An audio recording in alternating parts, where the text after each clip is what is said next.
Praise the Lord, praise the Lord. Hallelujah, hallelujah. Good evening everybody. Welcome to the voice of Christ. క్రీస్తుని ఎనలేని ప్రేమకు, ఆయన కృపకు, ఆయన మహిమకు మీరందరూ ఆహ్వానితులే. సేవ చేయించు బిడ్డలు, సేవ చేసే బిడ్డలు, దేవుని ఎనలేని కృపను ఎరిగిన బిడ్డలు ఆయన సన్నిధికి ప్రతి ఒక్కరూ వచ్చి ఆయన వాక్కు, ఆయన సత్యము, ఆయన ప్రేమ ఏంటో మనం తెలుసుటకు ప్రభుని దగ్గరికి దాహం కలిగి ఉండాలి. ప్రభు కొరకై దాహం కలిగి ఉండాలి. ప్రభుని శరణు వేడే బిడ్డలుగా ఉండాలి. Praise the Lord, praise the Lord. Hallelujah. యేసువా వందనం, యేసువా స్తోత్రం, యేసువా వందనం, యేసువా స్తోత్రం. Praise the Lord, praise the Lord, praise the Lord. Hallelujah, hallelujah, hallelujah, hallelujah, hallelujah. Praise the Lord, praise the Lord, praise the Lord. Jesus, we worship you. Jesus, we love you. Thank you, Jesus, for this wonderful life you have given to us. దేవా, ఎనలేని కృపను, మహిమను ఈ జీవితం నాకు ఇచ్చున్నావు, నీకు స్తోత్రం. నా దేహమును సమృద్ధి గల ఆరోగ్యంలో ఉంచున్నావు, నీకు స్తోత్రం. నా నుంచి వినికిడి శక్తిని కానీ, కంటి చూపును కానీ, మాట శక్తిని కానీ తొలగించకుండా ఇంకనూ నన్ను నీ సన్నిధిలో నిలబెట్టున్నావు, నీకు స్తోత్రం నాయన. స్తోత్రం, స్తోత్రం, స్తోత్రం, స్తోత్రం, స్తోత్రం. Hallelujah, hallelujah, hallelujah. Praise the Lord, praise the Lord, praise the Lord, praise the Lord. యేసువా వందనం, యేసువా స్తోత్రం, యేసువా వందనం, యేసువా స్తోత్రం. ఆత్మదేవా వందనం, ఆత్మదేవా స్తోత్రం. పవిత్రాత్మదేవా వందనం. కృపగల దేవా స్తోత్రం. స్తోత్రం నాయన, స్తోత్రం తండ్రి, స్తోత్రం నాయన, స్తోత్రం నాయన, స్తోత్రం నాయన. Hallelujah. Thank you Jesus. We praise you, Lord. We adore you, Christ. We worship your glory, Lord. We glorify your name. Hallelujah, hallelujah, hallelujah, hallelujah. దేవాని పరిశుద్ధ పాదాలకు స్తోత్రములు, స్తోత్రములు, స్తోత్రములు, స్తుతులు, ఘనతలు, మహిమలు, ఆరాధన నాయన. నా వెన్నంటే ఉండి నన్ను నడిపిస్తున్న దేవా నీకు స్తోత్రం. నన్ను పరిపాలించిన పరిపాలకుడా నీకు స్తోత్రం. నన్ను రక్షించే రక్షకుడా నీకు స్తోత్రం. నన్ను దీవిస్తున్న దైవమా నీకు స్తోత్రం. నాకు ధైర్యాన్ని ఇచ్చిన పరిశుద్ధాత్మదేవా నీకు స్తోత్రం. నాలోని పిరికితనాన్ని తొలగించి నీ ఆత్మలో నింపుతున్న దేవా నీకు స్తోత్రం. నన్ను ఏ సైతాను శక్తికి బంధింపబడకుండగా నీ రక్షణ నడుపుతున్న దేవా నీకు స్తోత్రం. కష్టాలు వచ్చను, కన్నీరు వచ్చను, భయపడకు, చెదరకు, యేసుని నామములో స్థిరముగా నిలబడమని చెప్పిన దేవా నీకు స్తోత్రం, స్తోత్రం, స్తోత్రం, స్తోత్రం, స్తోత్రం, స్తోత్రం, స్తోత్రం. దేవా నీ లేని కృపకు స్తోత్రం, అంతులేని నీ ప్రేమకు స్తోత్రం, కొలవచాలని నీ మహిమకు స్తోత్రం. నన్ను నడిపిస్తున్న దేవా నీకు స్తోత్రములు, స్తోత్రములు, స్తోత్రములు, స్తుతులు, ఘనతలు, మహిమలు, ఆరాధన.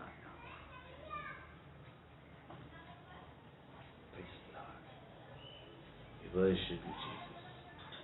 We thank you, Lord, for this wonderful life you have given to us. May the Lord, the peace of the Lord move in our life. The peace of the Lord rest in us. నీ సమాధానకర్త, నీ సమాధానం నిత్యం నిరంతరం నిలిచిపోనుగాక. యెషయా 9 పలికినట్టు నీవు సమాధానకర్తవు, ఉన్నతమైన నామం కలిగిన దేవుడవు, రక్షించే దేవుడవు, మమ్మల్ని రక్షించి కాపాడే రక్షకుడవు. స్తోత్రములు, స్తోత్రములు, స్తోత్రములు, స్తోత్రములు. Praise the Lord, praise the Lord, praise the Lord. Hallelujah, hallelujah. దైవజనమా, క్రీస్తుని సంగమా, యేసుని అపారమైన ప్రేమను, ఆయన కృపను, ఆయన మహిమను, ఆయన సత్యాన్ని, ఆయనలో ఆయనతో ఉండుటకు దాహము, ఆశ కలిగి ఉన్న సేవకులారా, విశ్వాసులారా, దేవుని బిడ్డలారా, దేవాది దేవుడు మిమ్మల్ని ఎంతగానో ఇష్టపడుతున్నాడు. దేవాది దేవుడు తన సత్యము ద్వారా మిమ్మల్ని బలపరచడానికి మిమ్మల్ని ఎన్నుకున్నాడు.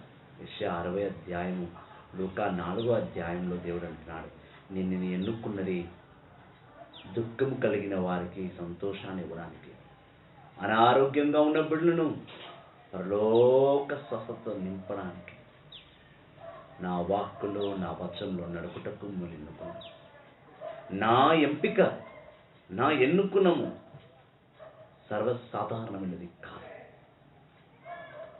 దేవుని ఉన్నతమైన సన్నిధిలో ఆయన బిడ్డగా నువ్వు పిలువబడము, ఎంపికబడము, విశ్వాసాన్ని పిలువబడము, ప్రార్థన గల బిడ్డ పిలువగలడము, దేవుడు నిన్ను పరలోకంలో నీ పేరును నిశ్చయించి ఆ పేరు ద్వారా నిన్ను పేరు పెట్టి పిలుచుకున్న దేవుడు నిన్ను ఈరోజు నీ సన్నిధిలో, ఆయన సన్నిధిలో నిన్ను ఆహ్వానించున్నాడు. దైవజనమా, క్రీస్తుని సంగమా, యేసుని అలేని ప్రేమని ఎరిగిన బిడ్డలారా, ఆయన మహిమతనంతో, ఆయన మంచితనంతో నువ్వు నింపబడుతున్నావు, రక్షింపబడుతున్నావు, దీవింపబడుతున్నావు. కలువరి ప్రేమలో, కలువరి మహిమలో నీవు పూర్తిగా నడువుటకు దేవుని ఎన్నుకున్నాడు. సేవకులు, విశ్వాసులకు ఎన్నో శ్రమలు, ఎన్నో పరీక్షలు, చెప్పలేనంత శోధనలతో నింపబడి ఉన్నారు. కానీ ప్రతి శోధన వెనుక, ప్రతి శ్రమ వెనుక, ప్రతి నింద వెనుక, సేవకుల వెనుక దేవుడు నిలబడి ఉన్నాడు. ఉన్నతమైన శిఖరం పైన నిలబడించి పరలోకం నుండి నిన్ను పరిపాలించుచున్నాడు సేవకుని దేవుడు. దైవజనమా, క్రీస్తుని సంగమా, సేవకులంటే సర్వసాధారణమైన వారు కారు. మనిషి అని మనం అందరినీ పిలుస్తాం, కానీ సేవకుల్ని ఎందుకు ఓ మనిషి అని పిలవకుండా సేవకురాలా, సేవకుడా అని ఎందుకు పిలుస్తాం? పాస్టర్ గారు, ఫాదర్ గారిని ఎందుకు పిలుస్తాం? వాళ్ళకు ఒక ఉన్నతమైన పేరుని ఎందుకు ఇచ్చాడు దేవుడు? ఎవరినైనా సరే ఓ మనిషి అని పేరు పెట్టి పిలుస్తాం, కానీ సేవకుల్ని మాత్రమే ఆయన దైవజనుడు, పాస్టర్ గారనో, ఫాదర్ గారనో, సిస్టర్ గారనో, బ్రదర్ గారనో అనే ఉన్నతమైన పేరుని ఇచ్చి పిలుస్తాం. దేనికి? వాళ్ళకు పేరు లేదా? లేకపోతే వాళ్ళు గురువుల జాతికి చెందినవారు కాబట్టి గురువులని పిలుస్తారా? పాస్టర్ల సంఘాలకు చెందినవారు కాబట్టి వాళ్ళ సంఘం ఉంది కాబట్టి వాళ్ళని పాస్టర్ అని పిలుస్తారా? కాదే. దేవుని ఉన్నతమైన వాక్కును, దేవుని ఉన్నతమైన ప్రణాళికను, పరలోక సత్యాన్ని వాళ్ళు మోస్తున్నారు కాబట్టి వాళ్ళని దైవజనులు, ఫాదర్లు, సిస్టర్లు, గురువులు, స్వాములు అని పిలుస్తాం. దైవజనమా, క్రీస్తుని సంగమా, యేసుని అపారమైన బిడ్డలారా, దైవజనుడికి వ్యతిరేకంగా వెళితే దేవుడు ఎలా శిక్షిస్తున్నాడు అనేది ఈరోజు అంశంగా దేవుడు మనకి ఇచ్చున్నాడు. దైవజనులను ఏలన చేసి వారికి ఏం శిక్షణ? దైవజనుని అవమానించే వారికి ఏమి శిక్ష? దైవజనుని అవమానించవచ్చునా? అవమానించిన ఎలా క్షమాపణ తగునా? క్షమాపణ అడిగే అధికారం అతనికి ఉందా అని దేవుడు ఈరోజు మనతో మాట్లాడుతున్నాడు.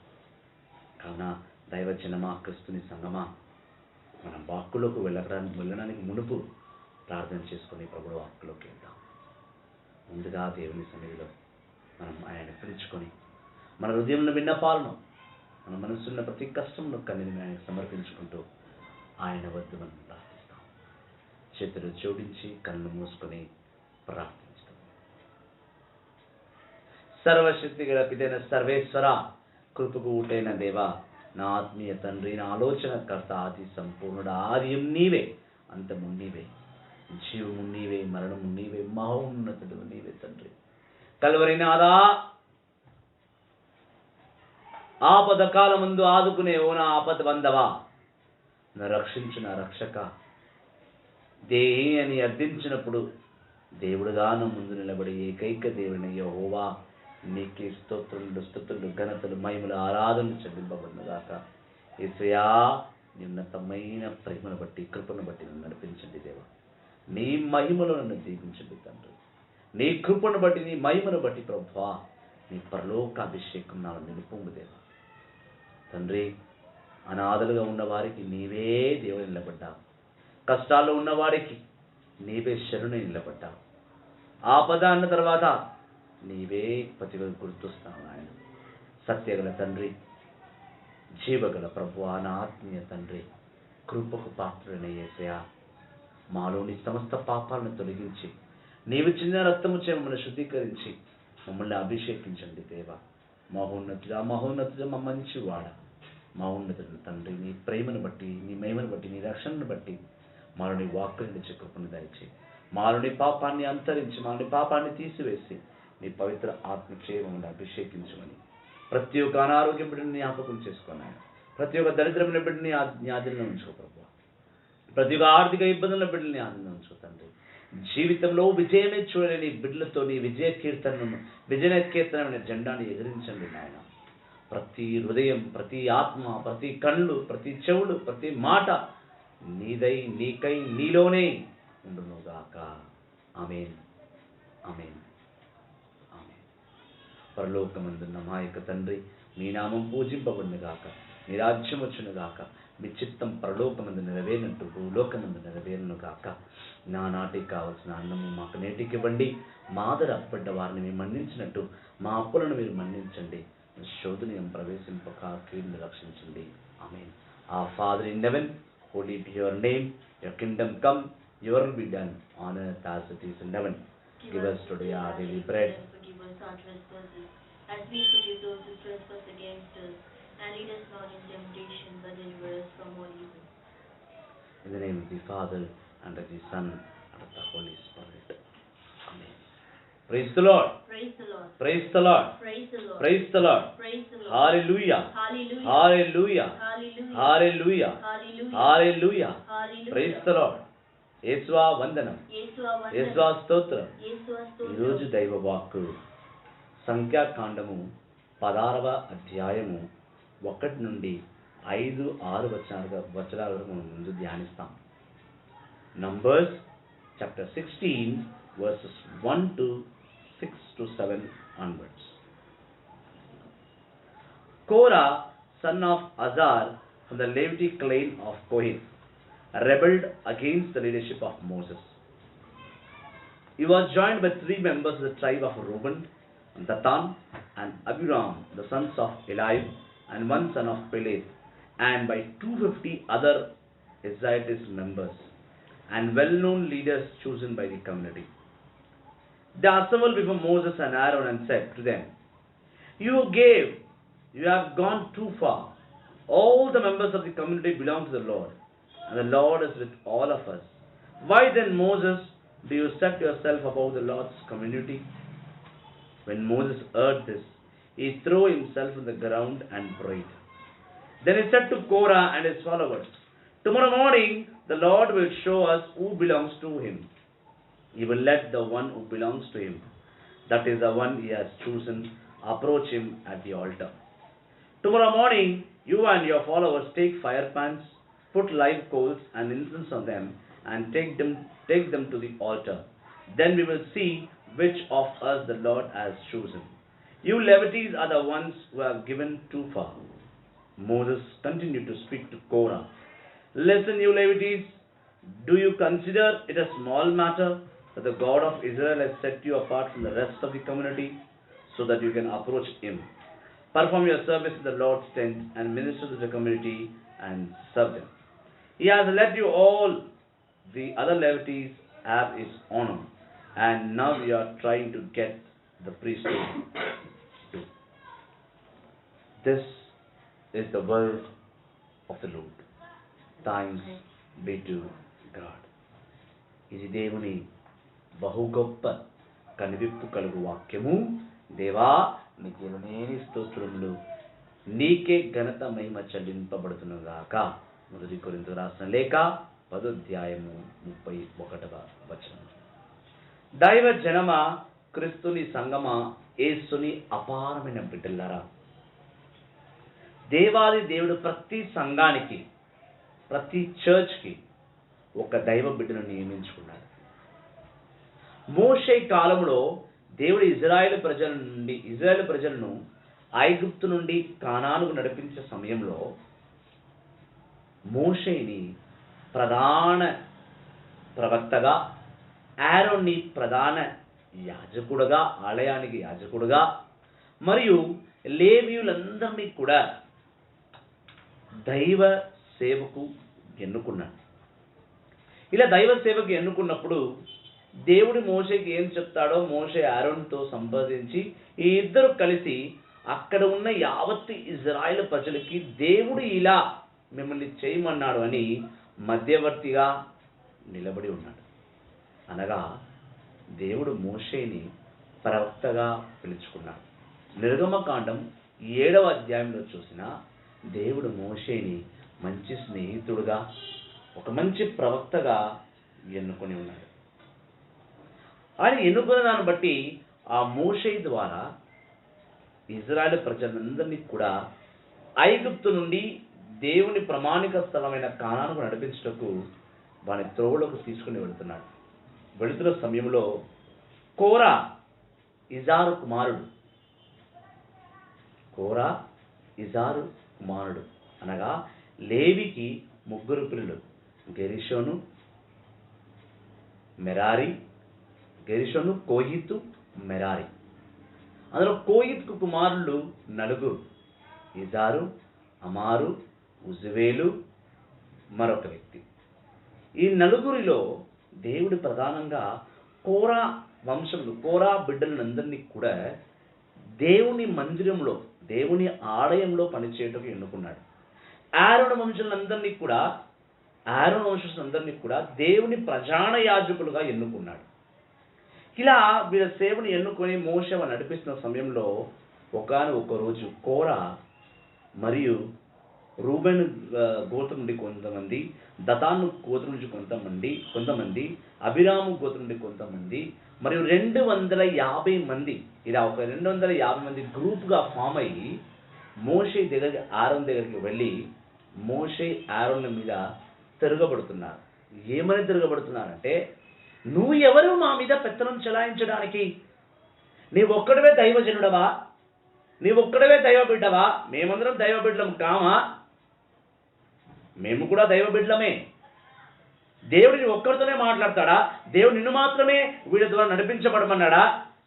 మా ద్వారా దేవుడు నడిపించబడా? దేవుడు నీతోనే ఉన్నాడా, మాతో లేడా అని మోషేకి, ఆరోనికి వ్యతిరేకంగా ఈ గ్రూప్ ఒకటి తయారు చేశారన్నమాట. కోరా దీనికి ప్రధానమైన కారకుడు. దైవ జనమ, క్రీస్తుని సంగమ, ప్రతి మినిస్ట్రీలో, ప్రతి చర్చ్లో ఎక్కడో ఒక చోట సైతాను వెళ్ళి మనుషుల మధ్య డివైడ్ అండ్ రూల్ పాలసీ తీసుకొస్తాడు. నువ్వే దైవజనుడువా? నువ్వు ప్రవచిస్తేనే ప్రవచనమా? నాకు కూడా బైబిల్ బాగా తెలుసు, నేను కూడా బోధిస్తా. ప్రతి ఒక్కరు బైబిల్ చదవాలి. ప్రతి ఒక్కరు వాక్కు బోధించాలని ఆశ కలిగి ఉండాలి. కానీ దేవుని ఎంపిక చాలా అవసరం. దేవుని అభిషేకం చాలా అవసరం. దేవుడు ఎవరితో మాట్లాడుతున్నాడు, ఇది ఇంకా అవసరం. బోధకులు అందరూ ఉండవచ్చు, సేవకులు ఎందరో ఉండవచ్చు, అని ప్రతి సేవుడు ప్రభుని స్వరమును వింటున్నాడా లేదా అనేది ప్రధానం.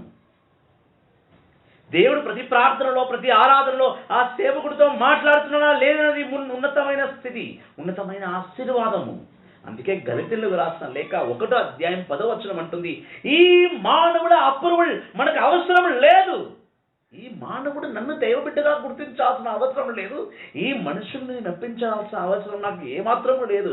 నేను మెప్పించాల్సింది నా ప్రభువుని అంగీకరించాలి, నా ప్రభువును ఒప్పుకోవాలి, నా ప్రభువును అభిషేకించి ఆయన స్వరమును నేను వినాలి, నా స్వరమును ప్రభు వినాలి అని గలితీయులకు రాసిన లేఖ 1వ అధ్యాయం 10వ వచనం చెప్తుంది. Galatians chapter 1 verse 10 says, I don't need the approval of these men. I am not here to please these men.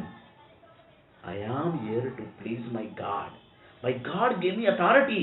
My God gave approval to me to serve Him.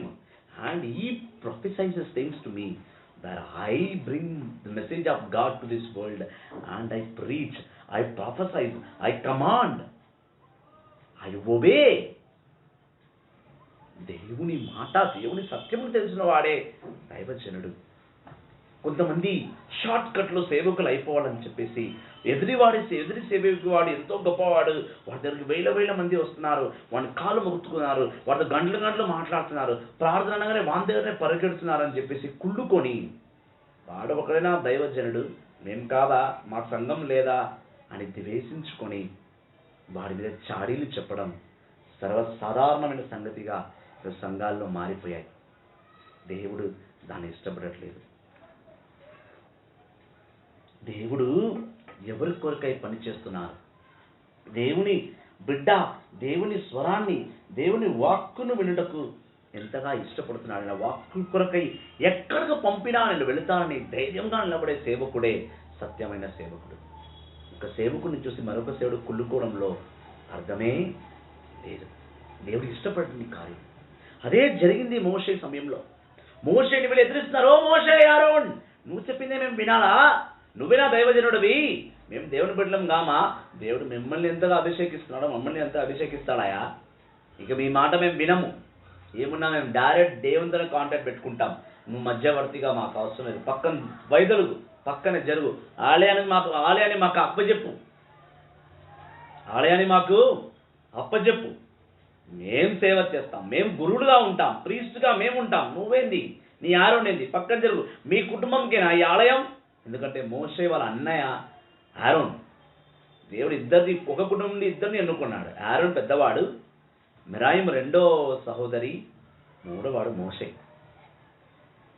ఆరోన్ని దేవుడు ప్రధాన యాజకుడు ప్రీస్ట్గా ఎన్నుకున్నారు. దేవుడు మోషే ప్రవక్తగా ఎన్నుకున్నాడు. సో మీ ఇద్దరు మాట మేము వినాలా? ఎందుకు వినాలయ్యా మీ మాట? మేము వినం. మోషేకి చాలా ఆగ్రహం వచ్చింది. మోషే తన ఒంటి మీద బట్టలు చించుకొని భూమి మీద పడి దేవునితో మొరబెట్టుకున్నాడు. దేవా, ఏమిటి పరీక్ష? నువ్వేమో సేవ చేయమంటావు, నీ సందేశాన్ని ప్రజలకు అందజేయమంటావు. వీళ్ళేమో దేవుడు నీతోనే మాట్లాడతాడా, మాతో మాట్లాడా అని వాగ్విధానికి దిగుతున్నారు. ఇప్పుడు నేను ఏమి చేయాలి? మోషే మాట్లాడుతుండగానే మోషే ఆత్మను దేవుడు అభిషేకించాడు. మోషే అన్నాడు, సరే కోరా, నువ్వు అంటున్నావు నువ్వు కూడా దైవజనుడని. రేపు ఉదయము ఆలయం దగ్గరికి మీ సాంబ్రాణి గిన్నెల్లో బొగ్గులు వేసుకొని సాంబ్రాణి తీసుకొని మీ 250 మంది ఆలయం దగ్గరికి రండి. రేపు ఉదయము నేను ఆరోన్ నిలబడతాం, మీ 250 మంది కూడా నిలబడండి. దేవుడి తీర్పు ఏందో రేపు చూస్తాం. రేపు ఉదయం దేవుడు నిన్ను ఎన్నుకున్నాడా వాగ్విధానానికి చూసుకుందాం. దైవ జనమా, క్రిస్తుని సంగమా, సేవకుల్లారా, విశ్వాసుల్లారా, మీ సంఘాల్లో మీకెవరన్నా ఎదురుపడితే వాళ్ళ మీద కోపగించుకోవద్దు, వాళ్ళ మీద వ్యతిరేకతను చూపించకూడదు. వాళ్ళని ప్రేమించాలి. మీలో ఉన్న సత్యం, మీలో ఉన్న ఆత్మను వాళ్ళకు తెలియపరచుటకు వాళ్ళని ప్రభు సన్నిధికి పిలువు. ప్రభు నిర్ణయిస్తాడు. అంతేకాని సరే నీకు నాకు డిఫరెన్స్ ఉంది కాబట్టి నువ్వు నా డివైన్ చేసిన మినిస్ట్రీ నుంచి వెళ్ళిపో, నా సంఘం నుంచి నువ్వు వైదొలుగు, వేరే సంఘం పెట్టుకోపో. అభిషేకం లేనివాడు సంఘాన్ని స్థాపించుకోలేడు. దేవుని ప్రకటన లేనిదే, దేవుని ప్రణాళిక లేనిదే ఎవరికి సంఘం ఇవ్వరాదు. అందుకే సంఘం ఎవరికైనా కావాలంటే వీళ్ళు ప్రార్థన చేసి, ప్రభువా నీ పట్ల నేను దాగం కలిగి ఉన్నాను, ఆశ కలిగి ఉన్నాను, సేవ చేయాలనుకున్నాను, బోధించాలనుకున్నాను, నన్ను అనుగ్రహించి నువ్వు అభిషేకం ఇస్తా, నేను చేస్తా అని పర్ఫెక్ట్ ప్రణాళికతో ఉపవాస ప్రార్థనతో దేవుడు అంగీకరించిన దాన్ని బట్టి నువ్వు సంఘాన్ని స్థాపించుకోవాలి.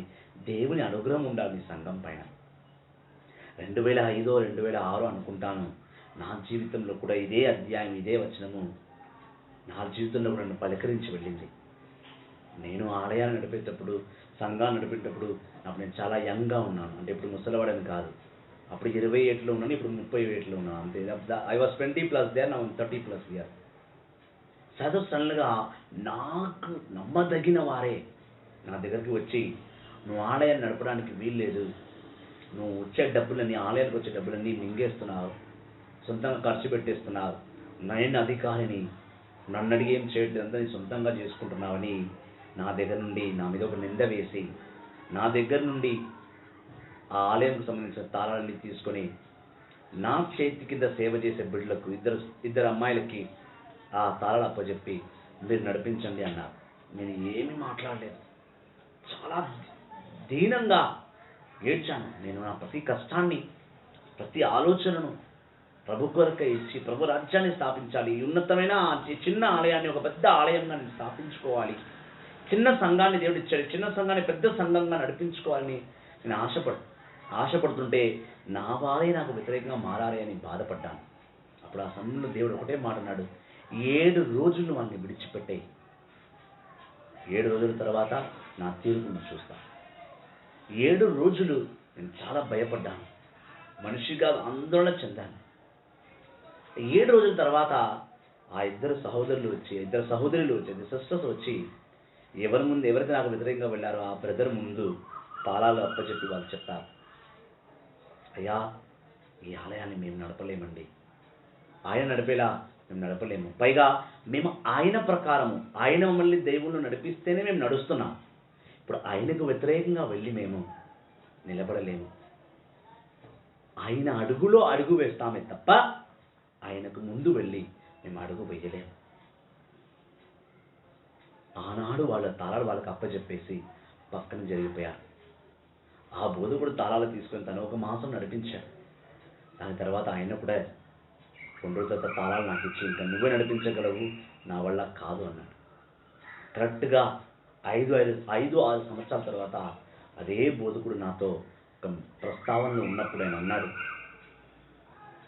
బిడ్డా నేను నీకు వ్యతిరేకంగా వెళ్ళిన మాట వాస్తవమే. నువ్వు ఎంతటి సేవకుడు అంటే నీ మొక్క మీద ఉమ్మి వేసినా నువ్వు తుడుచుకొని వెళ్ళిపోతున్నావు, సిగ్గుదగిన బతుకుతున్నావు. నేను బ్రతకలేను. నీ అంత ఓపిక, నీ అంత సహనము దేవుడు నాకివ్వలేదు. కాబట్టి ఆలయాన్ని నువ్వే నడిపించు. 2004లో ఆలయాన్ని నడిపించిన నేను 2005-6 మధ్యలో సంఘం దేవుడిచ్చాడు. ఇదే డివైన్ జస్ట్ మినిస్ట్రీ సంఘం. ఆనాడు చిన్న సంఘంగా ఉన్న ఆ సంఘం ఈరోజు యావత్తు తెలుగు రాష్ట్రాల్లో ప్రతి ఒక్క కుటుంబంలో సంఘాన్ని దేవుడు నిలబెట్టి ఉన్నాడు. చిన్న సంఘాన్ని ఉన్నతమైన సంఘంలోకి పెట్టాడు. అప్పుడు నా దగ్గర నోకియా చిన్న ఫోన్ ఉండేది, ఇప్పుడు 1100-1200 దొరుకుతుంది. అక్కడ మొదలుపెట్టాను నేను పరిచర్య. ఒక రోజుకి ఆర్బీఐ టెలికాం డిపార్ట్మెంట్ వారు ఒక్క రోజుకి 100 SMS మాత్రమే పంపించని రూల్ పెట్టారు. నా దగ్గర కాంటాక్ట్ లిస్ట్లో నేను ప్రతిరోజు ఒక వాక్యాన్ని వాయిస్ ఆఫ్ క్రైస్ట్తో స్టార్ట్ చేసి రోజుకి 100 మందిని పంపించేవాడిని. ఈరోజు నా ఫోన్ నుంచి దాదాపు 5,000 మందికి పైగా క్రిస్తుని స్వరం వెళ్ళడం జరుగుతుంది. ఒక నార్మల్ టెక్స్ట్ పెట్టే నేను ఈరోజు వాయిస్ ఆఫ్ క్రైస్ట్కి ఒక 4-5 సిస్టమ్స్ని ఏర్పాటు చేశాడు దేవుడు. 4-5 పిల్లలు దాని మీద పని చేస్తారు. ప్రతిరోజు ప్రార్థన చేసి వాక్యం తీసి ప్రతి కుటుంబానికి వాక్యం పంపిస్తారు. నేను ఈరోజు ఒక్కరోజు మార్నింగ్ 8 o'clock నుంచి 8:15 వరకు 8:30 వరకు కూడా వర్డ్ ఆఫ్ గాడ్ రాకపోతే వాళ్ళు నాకు కాల్ చేసి అడుగుతారు, brother I'm waiting for the word of God, I'm waiting for the voice of Christ, నాకు పంపించలేదు ఎందుకు? పంపించండి, నేను ప్రార్థన చేసుకొని ఆ పనికి వెళ్ళాలి. ఆడ చిన్నగా ఉండని వదిలేసి ఉంటే, వాళ్ళ అవమానపరచాలని నేను వదిలేసి ఉంటే ఈరోజు ఆలయము దాదాపు 15 సంవత్సరాల పండుగ సెలబ్రేషన్ కొనియాడకపోవచ్చు. డివైన్ జీసస్ మినిస్ట్రీస్ 14 సంవత్సరాల సేవ భావము నా సంఘానికి ఉండకపోవచ్చు. ఆనాడు ప్రభు నాతో నిలబడ్డ ప్రభు ఈనాడు కూడా నాతో నిలబడుతున్నాడు. సంఘం నడిపించేటప్పుడు ఎన్నో వ్యతిరేకతలు వస్తాయి. వాళ్ళందరికీ ఒకటే సమాధానం, నువ్వు ప్రభువును నిలబడ్డావా, దేవుడు నిన్ను ఉన్నతమైన స్థానానికి తీసుకువెళ్తాడు. నిలబడలేదా, నిలబడలేదు. నా సంఘంలో చేరిన ప్రతి టీం మెంబర్స్ని అదే చెప్తా, నా దగ్గర సేవ చేస్తే మాత్రం నేను first thing I'm very strict. రెండవది, నేను సంపాదన ఇవ్వను. I don't give salaries for your. Third, వాక్ ప్రకారం జీవిస్తేనే నువ్వు నా సంఘంలో ఉంటావు. వాక్ ప్రకారం నువ్వు జీవించకపోతే నా సంఘంలో నీకు స్థానమే లేదు.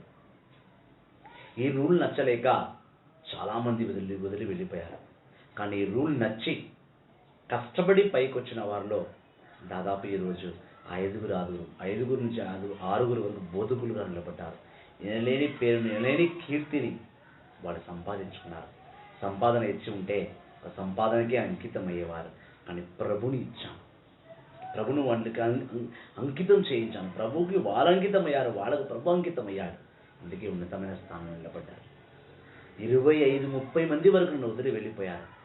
ఆ 25-30 మంది బిడ్డలు ఈరోజు ఏ స్థానంలో ఉన్నారో చెప్పుకోవడానికి వీల్లేదు. కొంతమంది అన్యులుగా మారిపోయారు, కొంతమంది అనారోగ్యంలో ఉన్నారు, కొంతమంది అభిషేకం లేక ఏ సంఘాల్లో వెళ్ళి అజ్ఞానంతో పనిచేస్తున్నారు, కొంతమంది ఆర్థిక ఇబ్బందుల్లో ఉండిపోయారు, కొంతమంది సంసార జీవితంలో మగ్నమైపోయారు, అనారోగ్యాల పాలైపోయారు. సమస్యను పరిపాలించే శక్తి దేవునికి ఇచ్చాడు.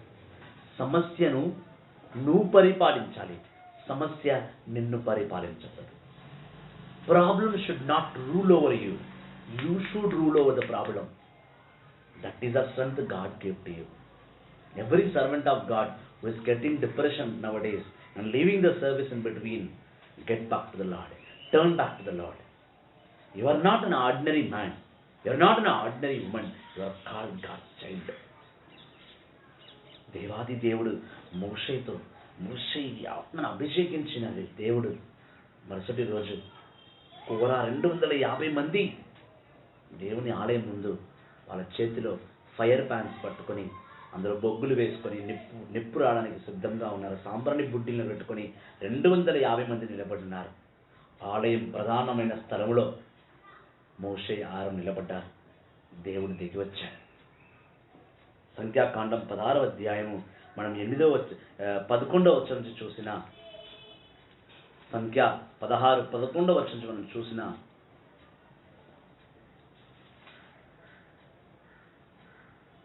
when you complain against Aaron, it is really against the Lord that you and your followers are rebelling. మీరు దేవునికి వ్యతిరేకంగా వెళ్తున్నారు. 12th verse. Then Moses sent to Dathan and Abiram, but they said, we will not come us out of this fertile land of Egypt to kill us in the wilderness. Do you also have to Lord, it is over us. You certainly have not brought us into fertile land or given us fields and vineyards as a position, and now you are trying to deceive us. We will not come. మోషే పిలిచాడు.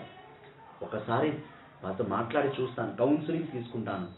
వాళ్ళు ఏమంటారు, మీరు దేవునికి వ్యతిరేకంగా వెళ్ళవద్దు అని నేను మాట్లాడతాను.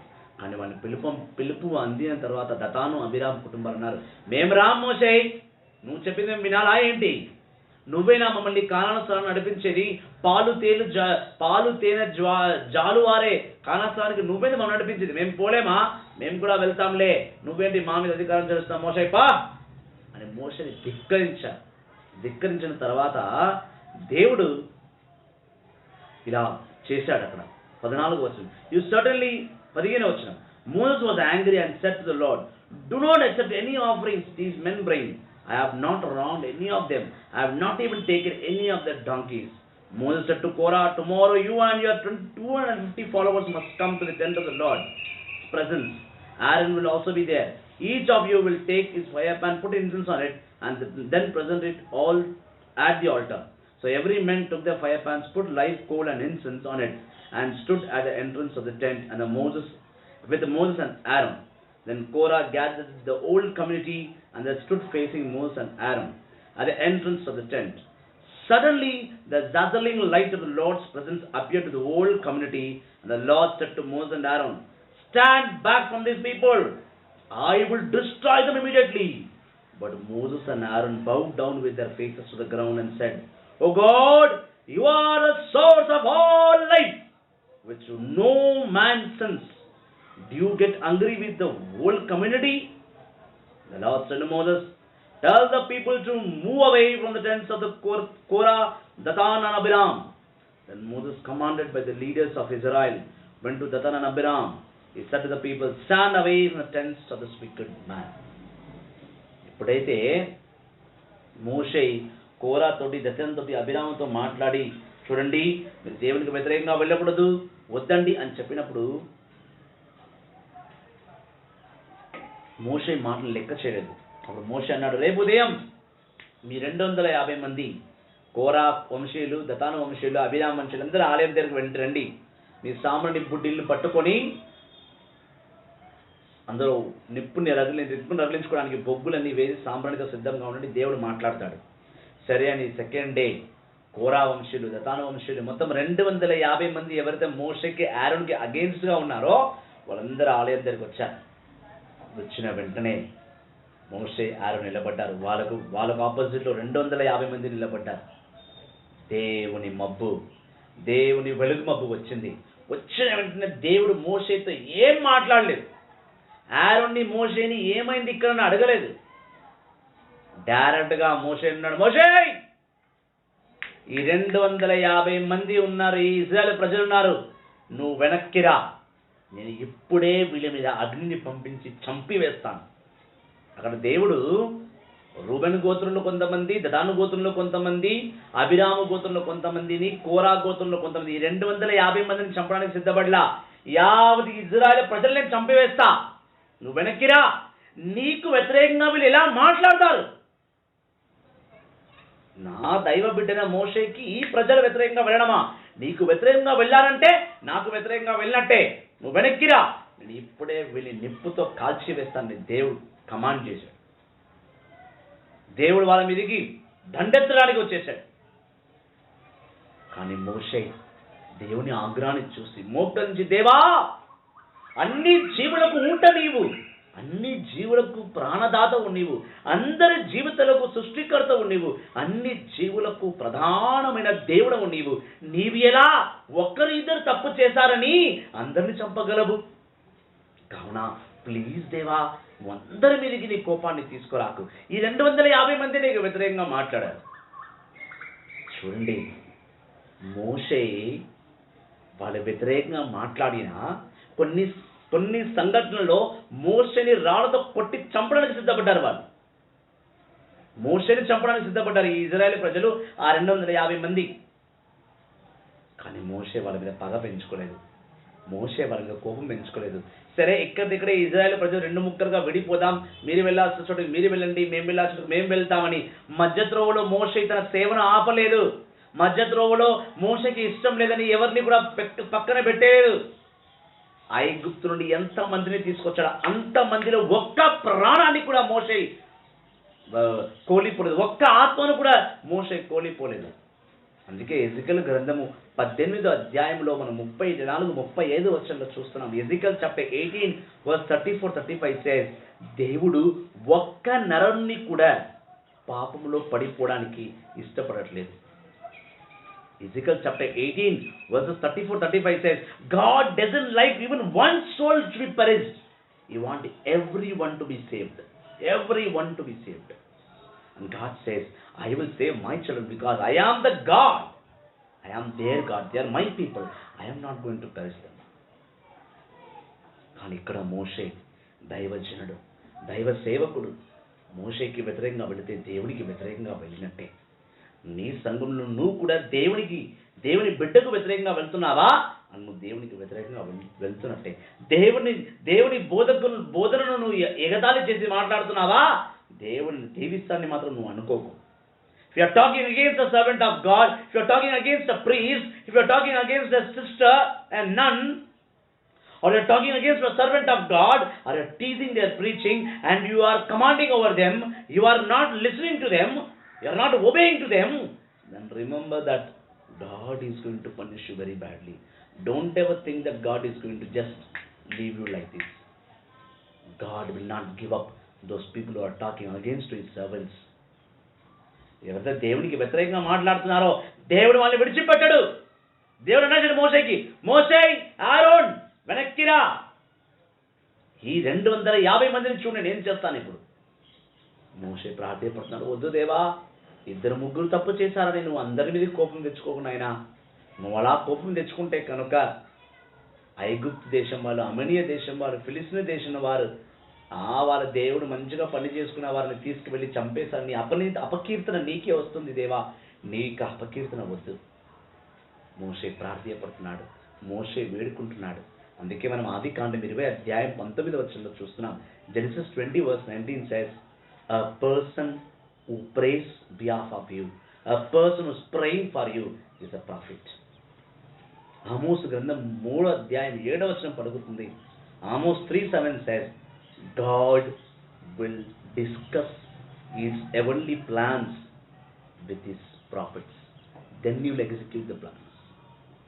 దేవుడు ఈ భూలోకంలో ఏ కార్యం చేసినా ముందు తన సేవకులతో ముచ్చటించిన తర్వాతే తన ప్రణాళికని లోకంలోకి తీసుకొస్తాడు.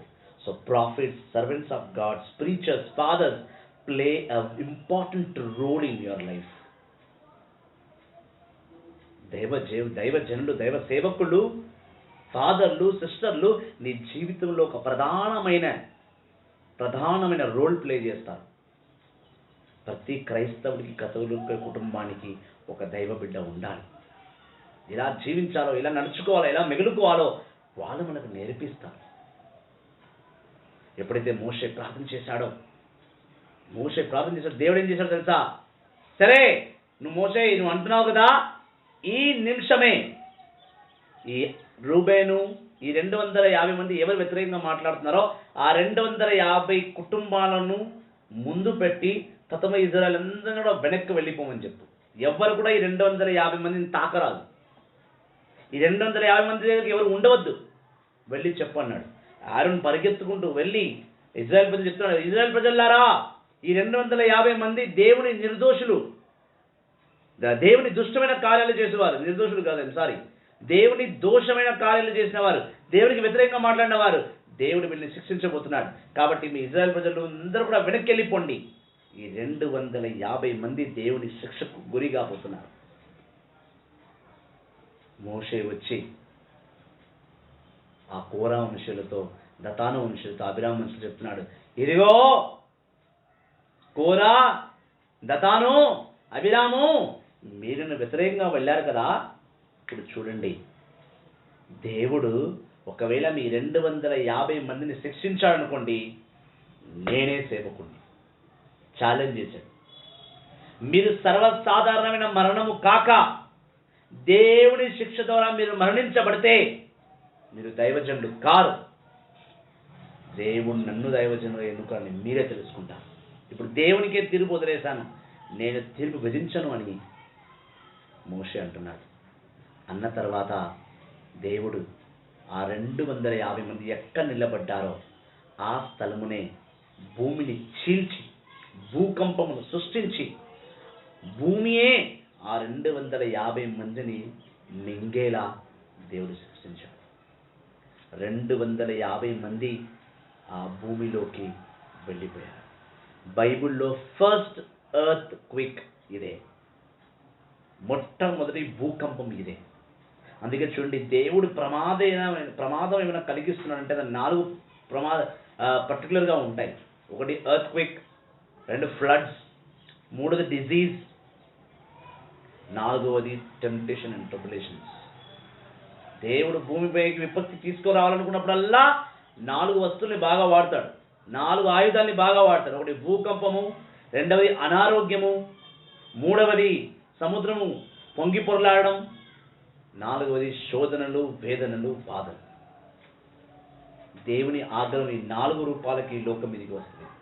ఆ 250 మంది ప్రవక్తలకు వ్యతిరేకంగా మాట్లాడిన ప్రతి ఒక్కరును ఆ భూమిలో చీల్చుకుపోయి వెళ్ళిపోయారు. ప్రభు ఆకాశం నుండి తన అగ్నిని పంపించి భూమిలోకి వెళ్ళిపోయిన వారిని కాల్చివేశాడు. ఈరోజు నువ్వు కూడా సేవకుడికి, బోధకులకి, సంఘాలకు వ్యతిరేకంగా మాట్లాడి ఉన్నావా? వెళ్ళు, పశ్చాత్తాప హృదయం కలిగి వాళ్ళని క్షమాపణ అడుగు. నీ సంఘస్థులైన సేవకుడిని వెళ్ళి క్షమాపణ అడుగు, నీ ప్రీస్ట్ని క్షమాపణ అడుగు, నీ సిస్టర్ని క్షమాపణ అడుగు. నువ్వు ఏనాడైనా సేవకుడికి వ్యతిరేకంగా మాట్లాడావా? వ్యతిరేకంగా మాట్లాడితే వెళ్ళి వాళ్ళని క్షమించమని అడుగు. దేవుని ఆగ్రహాన్ని హెచ్చరించక మునిపే వెళ్ళి వాళ్ళ కాళ్ళ మీద పడి నీలో ఉన్న దేవుణ్ణి నన్ను క్షమించమని ప్రాధేయపడిన వాళ్ళని క్షమాపణ కోరుకో. అందుకే మనం చూస్తున్నాం, కీర్తన 34వ అధ్యాయం 9-10 వచనాలు. Psalms 34 verses 9 and 10. Then I will be glad because of the Lord. I will be happy because He saved me. With all my heart I will say to the Lord, there is no one like you. You protect the weak from the strong and the poor from the oppressed. Yes. దేవుడు శక్తి గలవాడు, దేవుడు మహిమ గలవాడు. ఎల్లప్పుడూ ఆయన కీర్తించు, ఆయన స్తుతించు, ఆయన ఆరాధించు. ప్రభువా, నేను నిరాశ చెందినప్పుడు నాకు శక్తి నీవే, నేను ఒంటరిగా ఉన్నప్పుడు నాకు తోడు నీవే, నేను బలంగా ఉన్నప్పుడు నా బలాన్ని నీవే అని దేవుని స్తుతిస్తూ ఆరాధిస్తూ ఉండు. అలా ఆరాధించకపోతే నువ్వు దేవునికి దూరంగా జీవిస్తావు. అందుకే మనం అపోస్తుల కార్యము 3వ అధ్యాయంలో చూస్తున్నాం. Acts of apostles from new testament, acts of apostles chapter 3 verses 22 onwards. For Moses said, the Lord your God will send you a prophet, just he has sent me, and he will be one of your own people. You are to obey everything that he tells you to do. మోషే చెప్పిన అపోస్తల కార్యంలో కూడా, అపోస్తల కార్యం new testament, యేసుక్రీస్తు పునరుత్థానుడై జన్మించి మరణించి పునరుత్థానం అయిన తర్వాత కూడా అపోస్తల కార్యం చెప్తుంది, నీ మధ్యలోకి ఒక సేవకుడు వస్తాడు, ఆ సేవకుణ్ణి ప్రవక్తగా భావించు, తన మాటలు విను, తనని సొంత బిడ్డగా చూసుకో, వాడు చెప్పినది తూచా తప్పకుండా పాటించు. Listen to the prophets, listen to the servants of God, listen to the priest what he says, listen to the nun what she says.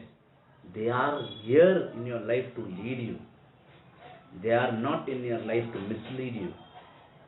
దైవజనులు మీ కుటుంబంలో, మీ సంఘంలో, మీ ప్రాంతంలో ఉన్నారంటే మిమ్మల్ని నడిపించడానికి వాళ్ళు వచ్చి ఉన్నారు. వాళ్ళని నీ బిడ్డగా చూసుకో, నీ సేవకులుగా, నీ అన్నగా, నీ తమ్ముడుగా చూసుకో. ఎందుకు సేవకుల్ని బ్రదర్ సిస్టర్ అంటాం? సిస్టర్ గారు ఎవరైనా వాక్యం బోధిస్తున్నారు, ఒక స్త్రీ వాక్యం బోధిస్తున్నాం, ఏమంటాం? సిస్టర్ గారు అంటాం.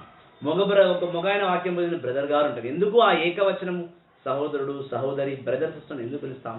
వాళ్ళు నీ కుటుంబ సభ్యులు కనుక, నీ మంచి కోరు వారు కనుక, నీ కొరకే ప్రార్థించువారు కనుక. సేవకులు ఉన్నతమైన స్థానమును మీ జీవితంలో పెట్టి ఉన్నాడు దేవుడు. అందుకే అపోస్తల కార్యం 3వ అధ్యాయము 22వ వచనం అంటుంది, and he will be one of everything that he tells you. You are to obey everything that he tells you to do. Anyone who does not obey the prophet shall be separated from God's people and destroyed.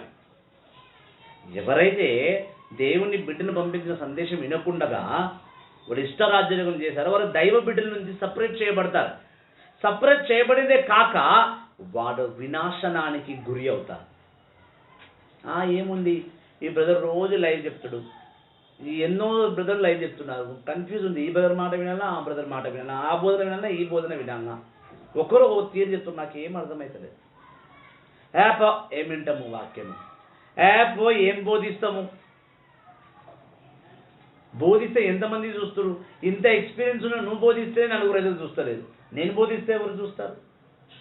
ఎవరు చూడట్లేదు. ఆ 4-5 గురించి నేను బోధించాలా?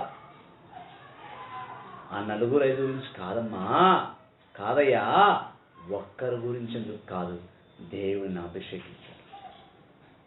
దేవుడు తన ఉన్నతమైన ప్రణాళికను నిన్ను నమ్మి నీ బుర్రలో, నీ ఆత్మలో పొందుపరుచున్నాడు. దాన్ని నీ వరకే సొంతం చేసుకుంటే నీ అంత మూర్ఖుడు, నీ అంత మూర్ఖురాలు ఇంకోరి ప్రపంచంలో లేదు. నువ్వు అలా చేస్తే దేవునికి వ్యతిరేకంగా వెళ్ళి దైవ బిడ్డల నుంచి నువ్వు సపరేట్ చేయబడతావు. సపరేట్ చేయబడిందే కాక దేవుడు వినాశనానికి నువ్వు గురి అవుతావు. అందుకే అపోస్తల కార్యము 3వ అధ్యాయం 23వ వచనం అలా పలుకుతుంది. 24వ వచనం, and all the prophets who had a message, including Samuel and those who came after him, also announced what has been happening these days. The promise of God through the prophets are for you. The promise of God through the prophets are for you, and you will share in the covenant with God made with your ancestors. దేవుడు నిన్ను నమ్మి ఒక ప్రణాళిక ఇచ్చాడు, తన పరలోక సందేశాన్ని నీకు ఇచ్చాడు. నువ్వు దాన్ని ప్రకటించాలి, బోధించాలి, ప్రవచించాలి. You should prophesize the plans of God. అలా చేయకపోతే దేవుడిని శిక్షిస్తాడు. ఎక్కడ శిక్షిస్తాడు? నేను బాగానే ఉన్నాను కదా, నాకేం కాలే, నాకు ఏ అనారోగ్యం రాలేదు, నాకు ఏ బాధ రాలేదు, నాకు అన్నీ ఉన్నాయి, టైంకు తింటున్నా, టైంకు పండుకుంటున్నా, టైంకు లేస్తున్నా. దేవునికి అవకాశం ఇచ్చి చూస్తున్నాడు.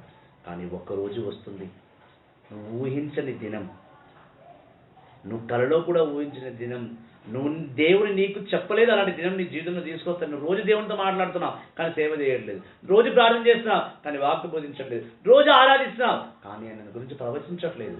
కాబట్టి దేవుడు నీతో కాంటాక్ట్లోనే ఉన్నాడని నువ్వు అనుకుంటావు.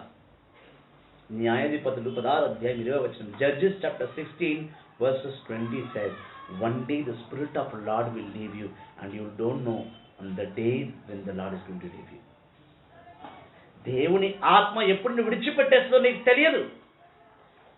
నువ్వు అనుకుంటున్నావు నిన్న మాట్లాడిన దేవుడు ఇవాళ కూడా మాట్లాడుతున్నాడు, నేను ఆరాధించిన దేవుడు ఇవాళ నేను ఆరాధిస్తున్నాను. కానీ ఈరోజు ఆదో సడన్గా చెస్ట్ పెయిన్ వచ్చేసింది, ఆదో సడన్గా క్యాన్సర్ వచ్చేసింది, ఆదో సడన్గా నాకు షుగర్ వచ్చేసింది, నిన్నటి వరకు బాగున్నాను. కానీ ఈరోజు దేవుడు ఏ దినము నీకు హెచ్చరికగా ఉంచాడో నీకు తెలియదు. దేవుడు ఏ దినము నీకు దీవెనగా ఉంచాడో నీకు తెలియదు. ఈ రోజు వరకు నీ దీవెన ఉంటే సరిపోదు, రేపు ఉదయం ఎవరికి తెలుసు? రేపు దినం నీ శాపన దినంగా ఉండవచ్చు, రేపు దినం నీకు వినాశన దినంగా ఉండవచ్చు, రేపు దినం నిన్ను పడకలో పడివే దినంగా ఉండవచ్చు. ఆ దినానికి నువ్వు ఎందుకు అవకాశం ఇస్తున్నావు నాకు అర్థం కావట్లేదు.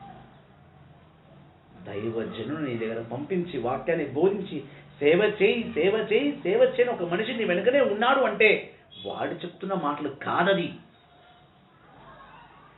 నువ్వు సేవ చేస్తే వాడికి లాభం లేదు, నువ్వు సేవ చేస్తే నీకు పేరు వస్తుంది, నువ్వు సేవ చేస్తే దేవుడు నిన్ను దీవిస్తాడు. నీ గురించి కాదు, వాడు నీ దీవెనలు వాడు దొంగలించుకుని వెళ్ళట్లేదు. నువ్వు బోధించమని అంటున్నాడంటే, నువ్వు సేవలోకి రమ్మని పిలుస్తున్నానంటే, నువ్వు విశ్వాసంగా మారమంటున్నానంటే నీ సొంత లాభాలే తప్ప వాడికి వచ్చే లాభం అందులో ఏమీ లేదు. God talk to everyone individually. దేవుడు అందరితో ఒంటరిగా ఒక్కొక్కరిగా వ్యక్తిగతంగా ఒంటరిగా మాట్లాడతాడు. ఆ మాట్లాడే దేవుణ్ణి నువ్వు అవమానపరుచుకొని దేవుడు నాతోనే ఉన్నాడని భ్రమలో ఉండిపోయి ఏదో రోజు పడకలో పడిపోయిన తర్వాత నేను సేవ చేయాలి, నేను ఇప్పుడు ఇవ్వాలి, you can't. When your hands and legs are working perfectly, at that time only you can do your service. Once you hit the bed, you cannot serve the Lord. నీ కాలు చేతులు బాగున్నంత వరకు నువ్వు సేవ చేస్తావు. ఒక్కసారి పడకలో పడిపోయావా, నువ్వు పడకకు బానిస అయిపోయావా, పడకను దేవుడు పడుకోబెట్టేశాడా, నువ్వు సేవ చేయలేవు. కాలు చేతులు గట్టిగా ఉన్నప్పుడు నువ్వు సేవ చేయాలి. కన్ను దృష్టి బాగా ఉన్నప్పుడే వాక్యాన్ని చదవాలి. అందుకే అపోస్తుల కార్యం 3:25 మరొక మాట చెప్తుంది, the promise of God to the prophets are for you and you share the covenant with God. God made with the ancestors, as he said to Abraham, though your descendants I will bless all his servants, all the people on earth. And so God chose his servant and sent him first to you to bless you by making every one of you turn from the wicked ways. సేవకుడిని దేవుడు ఎంచుకుని అబ్రాహాముకు మాట ఇచ్చాడు, అబ్రాహాం యావత్తు ప్రపంచంలో నీకు నేను వినలేని బిడ్డల్ని ఇస్తా. ఆదికాండం 17 యాకోబుకు మాట చెప్పాడు, ఆదికాండం 28 నేను తలపెట్టిన కార్యము నీలో నెరవేర్చే వరకు నేను విడిచిపెట్టను. నీ నుంచి రాజులు పుడతారు. యాకోబు నీ 12 మంది కుమారుల నుంచి రాజులు పుడతారు, నీ 12 మంది కుమారుల నుంచి సేవకులు పుడతారు, నీ 12 మంది కుమారుల నుండి ఇజ్రాయేలు రాజ్యమే పుడుతుంది. పుట్టించాడు దేవుడు, ఇచ్చిన మాట నిలబెట్టుకున్నాడు దేవుడు. అందుకే అంటున్నాడు, నేను సేవకుల్ని పంపిస్తున్నా. ఆ సేవకులు దేవుడు నీ పితరులైన అబ్రాహాము నుంచి చేసిన ప్రమాణికలన్నీ కూడా దేవుడు జ్ఞాపకం చేసుకొని ఆ ప్రమాణికల ద్వారా నిలబడతాడు. ప్రతి ఒక్క ప్రమాణికం, దేవుని ప్రతి యొక్క ప్రమాణికము ఈ భూలోకానికి ఇద్దరే తీసుకురాగలరు. ఒక్కరు దేవదూతలు, రెండవది సేవకులు. ఆ సేవకులు పల పేర్లు, గురువులు ఉన్నారు, ఫాదర్స్, సిస్టర్స్, నన్స్ ఉన్నారు, పాస్టర్స్ ఉన్నారు, ప్రీచర్స్ ఉన్నారు, ఎవలాంజర్స్ ఉన్నారు. దైవ సేవ చేసు వారితోనే దేవుడు తన పరలోక సందేశాన్ని ప్రకటిస్తాడు, ప్రవచించేలా నిలబడతాడు. కాబట్టి దైవజనమా, క్రీస్తుని సంగమా, యేసుని అపారమైన ప్రేమను, ఆయన కృపను, ఆయన మహిమను ఎరిగిన బిడ్డలారా, దేవుడు ఉన్నతమైన నీ సేవలో నడిపించడానికి ఆశపడుతున్నాడు. దేవుడిని అభిషేకించినది నువ్వు దేవుని సేవను చేయుటకు, మన వాక్యాన్ని ప్రకటించుటకు. అదే సేవను తిరగబడ్డానికి కాదు. నువ్వు చెప్తూనే ఉంటావయ్యా, నీదేంది అదే రోదన, అరుస్తూనే ఉంటావు. చాలామంది అంటారు, బ్రదర్ మీరు బాగా చెప్పుకుంటూ సడన్గా అరుస్తారు బ్రదర్. ఎందుకు అరుస్తారో అర్థం కాదు. అయ్యా, సత్యాన్ని గొంతెత్తి చెప్పమన్నాడు దేవుడు. ఆగ్రహం కలుగుతుంది. దేవుని అభిషేకాన్ని నువ్వు నాశనం పడుతున్నావే, దేవునికి విధేయతగా నువ్వు ఉండట్లేవే, ఎలా అనే ఒక బాధలో వాక్కుని గట్టిగా వినిపించేలా అరిచి మరి చెప్తాడు. దైవజనమా, క్రీస్తుని సంగమా, యేసుని అపారమైన కృపను ఆయన మహిమని ఎరిగిన బిడ్డలారా, దైవ సేవని ఎన్నుకుంది, దైవ సేవకుని దేవుని ఎన్నుకున్నది తన పరలోకమైన సత్యాలను ఈ భూలోకాన్ని అందించడానికి. ఆయన మదిలో మెదులుతున్న ప్రతి ఆలోచన, ప్రతి ప్రణాళిక దేవుడు నిన్ను నమ్మి పెట్టాడు. కాబట్టి సేవకులారా, సంఘస్థులారా, విశ్వాసులారా, దేవుణ్ణి సేవ చేయడానికి వెనుకాడకండి. దేవుని ఉన్నతమైన స్థానంలోకి నిలబడడానికి సిగ్గుపడకండి. ఏముంది నువ్వు చేసి పైకి వచ్చావా, నేను పైకి రావడానికి ఇప్పుడు అని అలా ఏళ్ళ చేసి మాట్లాడకు. నిన్ను పరిపాలించే దేవుడు నిన్ను నమ్మి ఉన్నాడు, అది మర్చిపోకు. 1 తిమోతికి రాసిన లేఖ 4వ అధ్యాయం 14వ వచనం, దేవుడు నిన్ను నమ్మి అభిషేకం నీ చేతిలో పెట్టాడు, నిన్ను నమ్మి ప్రపంచాన్ని నీ చేతిలో పెట్టాడు. కాబట్టి ఆ దేవుని చూడు, ఆ దేవుని ఉన్నతమైన అభిషేకాన్ని చూడు, ఆయన సేవలో, ఆయన ప్రేమలో నువ్వు పాల్గొను. అందుకే భక్తుడు పాడుతున్నాడు, సేవనీదయ్యా చింతలు నాకెందుకు, సేవనీదయ్యా చింతలు నాకెందుకు, పిలచినది నీవయ్యా నడిపిస్తావయ్యా,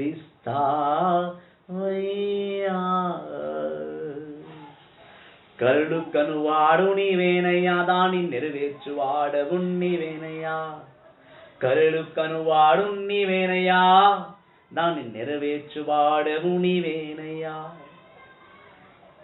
యజమానుడా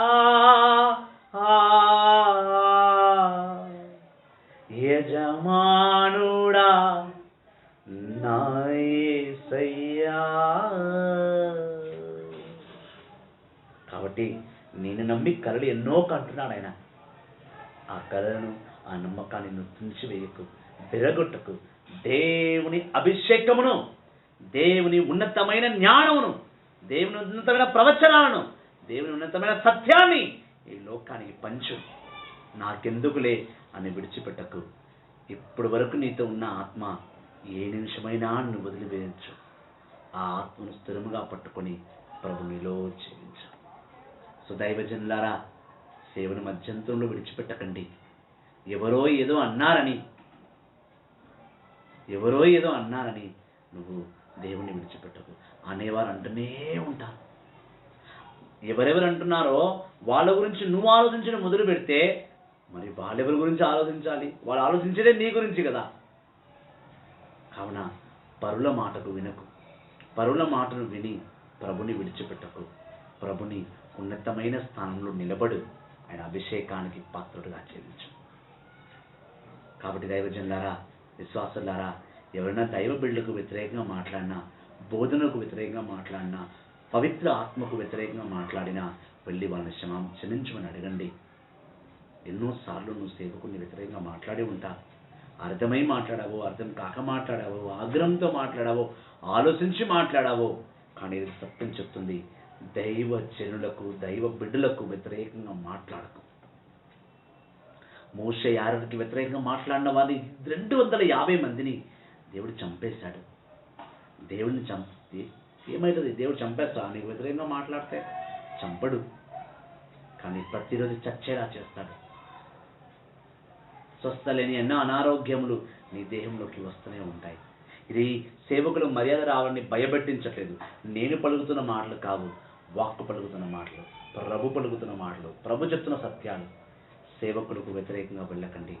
వాళ్ళు ఉన్నతమైన దేవుని సేవ చేసేవారు. నీ జీవితంలో వాళ్ళు ప్రధానమైన స్థలాన్ని తీసుకున్నవారు. దైవజనులకు వినండి, వాళ్ళ మాటకు లోబడండి, వాళ్ళు చెప్పింది చేయండి. దేవుడే వాళ్ళని నడిపిస్తున్నాడు మీ మధ్యలోకి. మీరు సేవకుల్ని వ్యతిరేకించినా దేవుని వ్యతిరేకించినట్టే. కాబట్టి దైవజనులందరినీ కూడా ప్రేమించండి, సేవకులు చెప్పే ప్రవచనాలు వినండి, ఆ ప్రవచనం ప్రకారం జీవించండి. క్రీస్తుని ప్రేమలో, ఆయన కృపలో నిత్యం నిరంతరము ఎదుగుతూ ఉండండి. సమాధానగల జీవితంలో సమాధానకర్తతో సావాసం కలిగి ఉండండి. Thank you very much. God bless you all. మా యూట్యూబ్ ఛానల్లో ప్రతిరోజు వీడియో పోస్ట్ చేస్తున్నాం. మా యూట్యూబ్ ఛానల్ సబ్స్క్రైబ్ చేయండి. ఫేస్బుక్లో వచ్చే వీడియోని షేర్ చేయండి. ప్రభుని వాక్కును నలుమూలలకు పంచండి, ప్రభుని సేవకులుగా జీవించండి. మీ ప్రార్థన విన్నపాలకు మా ఫోన్ నంబర్ మీకు స్క్రీన్ మీద వస్తూనే ఉంటుంది. ఫోన్ చేయండి, ప్రార్థన చేస్తాం. ప్రతి ఒక్కరి గురించి మనము ప్రేమను పంచుతున్నాం. Thank you very much. God bless you all. Praise the Lord. లైవ్ని షేర్ చేయండి.